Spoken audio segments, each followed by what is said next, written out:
fucking metal show. Welcome to Big Beats fucking metal show.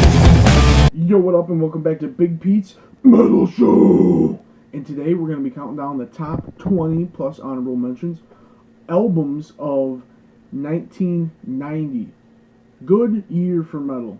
Good, and one of the last best before the grunge and alternative kind of fucked things up in the 90s. But anyway, let's get into this. Coming in at number 20, I'm not going to say too much about each of these albums because we got a lot here.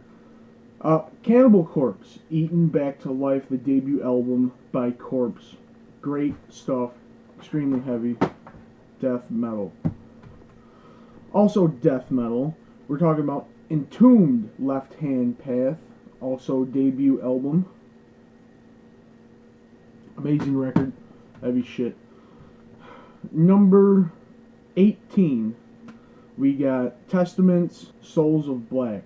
I didn't think it was as good as their three previous albums, which is why it makes it so higher up on the list, up to the 18.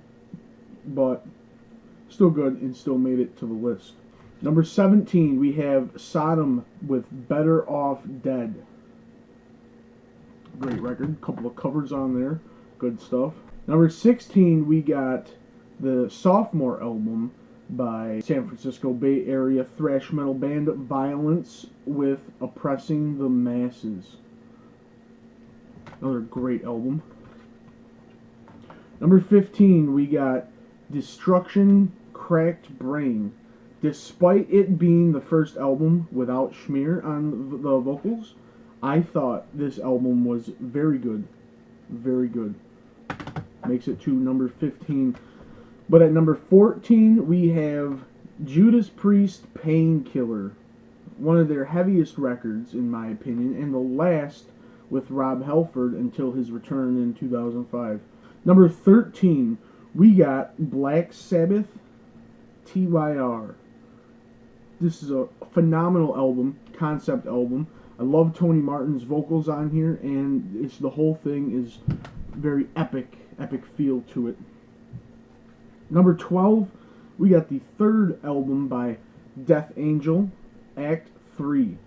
These guys were all still pretty young when this album came out, and I applaud them because some of the work on this is more than just thrash. It is just outstanding music to begin with. Number 11, we got the third album by Chuck Schuldner's Death with Spiritual Healing.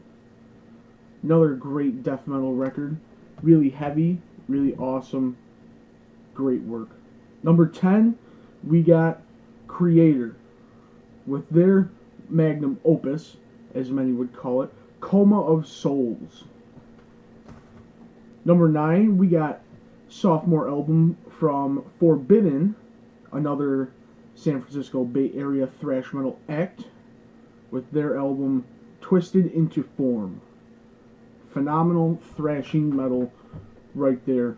But at number 8, we got another thrash album by Suicidal Tendencies, Lights, Camera, Revolution. And this album for Suicidal Tendencies, it's got to be their magnum opus. And I believe this could be the first album with Robert Trujillo on bass. He just does a phenomenal job. He's got to be one of the most talented bass players in the world. Great album. Number 7, we got Flotsam and Jetsam with When the Storm Comes Down. Arguably one of their last great albums before they got into their Quattro and Drift and other stuff in the 90s that a lot of the thrashers don't like, but I love all of Flotsam and Jetsam's discography myself personally. This album being one of my favorites. It has a little bit shoddier production, but still, this is a fantastic album. Coming in at number 6, we got Jeff Waters and Annihilator with their second album, Never Neverland.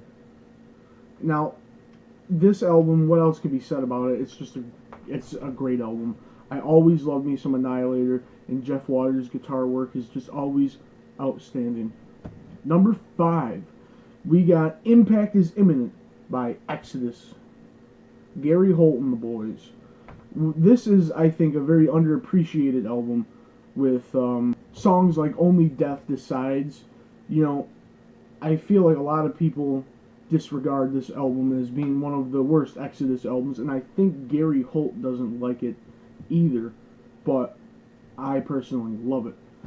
Coming in at number 4, we got one of the big four, Anthrax, with their album Persistence of Time.